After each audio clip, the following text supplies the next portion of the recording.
Oi pessoal, eu sou a Ellen Maretti da equipe Multitécnicas.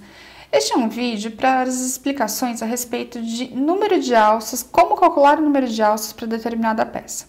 Essa pergunta é muito frequente, tanto no WhatsApp como no meu inbox, e todas as respostas são iguais. Você deve fazer uma amostra e calcular através de uma peça que você já tenha, ou de tecido, ou até mesmo pronta de crochê, para que você tenha ideia de quantas alças serão necessárias.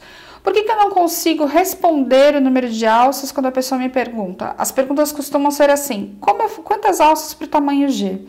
Eu não tenho como saber pelo seguinte: eu preciso primeiro saber o tamanho do tear que você vai utilizar, qual é o tipo de ponto que você escolheu, qual é o tipo de fio que você escolheu para trabalhar, qual o tamanho da peça no sentido de largura e altura, não só G, P ou M, porque cada peça é de um tamanho diferente.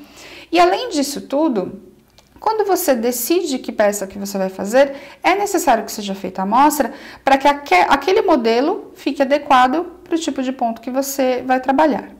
Então, aqui eu trabalhei esta amostra no tear de 7 centímetros, utilizei na tira o fio cores, trabalhei com agulha de 2,5 mm, e aqui o fechamento das alças eu fiz com o fio Bella, como tradicionalmente eu costumo trabalhar. Aqui são correntinhas, aqui 6 correntinhas, fiz uma correntinha entre cada alça.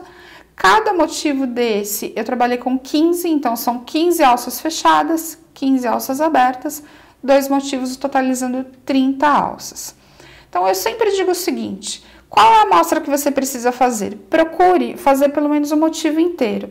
Não adiantaria, por exemplo, fazer só 15 alças e querer calcular. Dá certo? Até dá, mas você pode não ter o tamanho perfeito.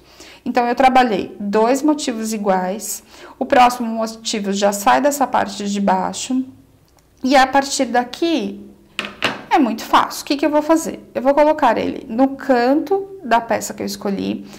Eu peguei uma camiseta, uma blusa de tecido. Você pode fazer isso no papel, um molde já cortado no papel. Você pode utilizar uma peça de crochê pronta, uma peça de tecido pronta. Não importa o tipo de molde que você tenha escolhido, contanto que a largura seja aquela que você precisa. Coloca ele no canto. Eu estou calculando aqui primeiro a largura da peça, no caso do corpo. Então, o que eu vou fazer? Eu vou medir exatamente mais ou menos aqui, fica no centro. Eu viro o motivo e ele está sobrando para esse lado. Ah, vai ficar muito largo? Não. Você tem que calcular que aqui o motivo entra. Então, você já vai imaginar mais ou menos o encaixe de cada uma das peças da amostra. Como eu fiz 30 alças aqui e cabem 2 vezes essa amostra na largura, então eu preciso de 60 alças para frente e de 60 alças para as costas. Como quase todas as peças do crochê de grampo a gente costuma fazer frente e costas juntas, então você já sabe que você vai precisar de 120 alças na largura para este molde que eu escolhi. O mesmo vai valer para a altura, então você vai colocar o modelo, a amostra que você escolheu na altura e trabalhar do mesmo jeito.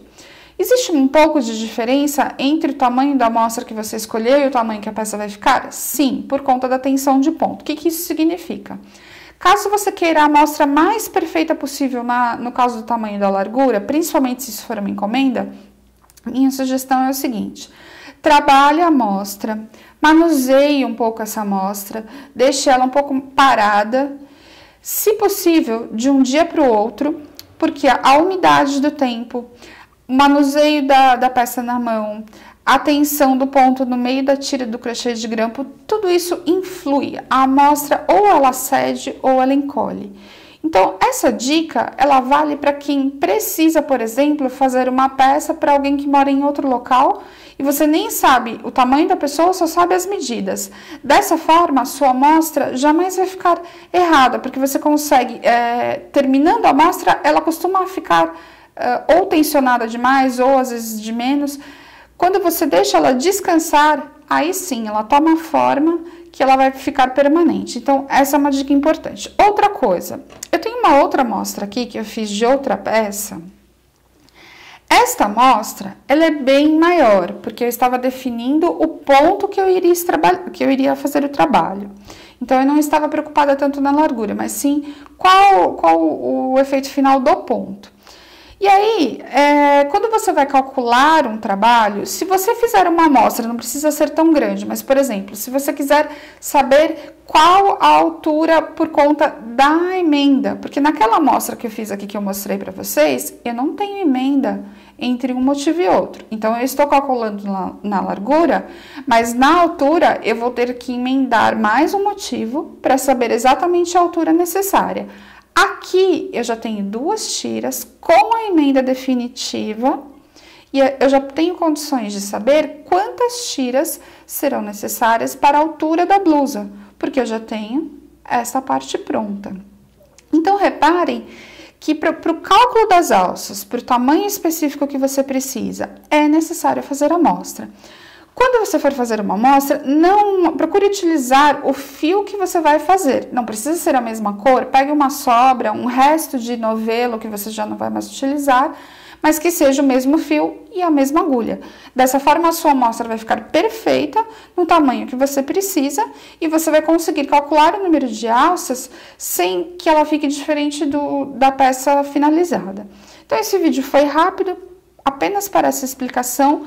Ela é uma explicação padrão, não só para o crochê de grampo, ela também vale para o crochê tradicional, para o tricô. Então, caso você precise fazer outras peças de artesanato, você pode usar a mesma dica, que essa é a forma para o cálculo de número de pontos, número de carreiras e número de alças.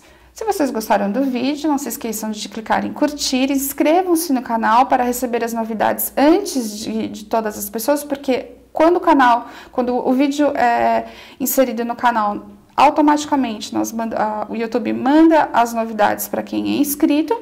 E se você tiver mais alguma dúvida ou quiser fazer algum comentário ou sugestão, você pode fazer através do nosso WhatsApp no 11 98600 2010. E até a próxima!